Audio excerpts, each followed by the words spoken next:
માણસ ના ઘેર નો આવે એ મારો ભુવાનો પંડનો અનુભવ છે, પણ તારી ધાયણોદ ની માતા તારા ઘેર છે એટલે દુનિયા તારા ઘેર છે. પંચો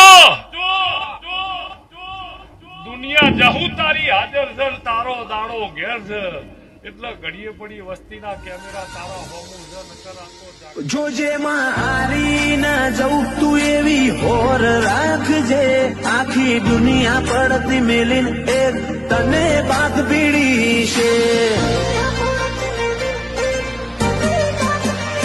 જોવા વાળા જોતા રહી એવી વેળા લાવજે, વહમાં વાયરા ના વાય એટલું ધ્યાનમાં તું રાખજે. ઓ અમારે દુનિયા જીતવી પણ ઈમો સાથ તારો જોવે, એટલો વિશ્વાસ પાછા સોય નહીં પડીએ રે જે જોડે અમારે દુનિયા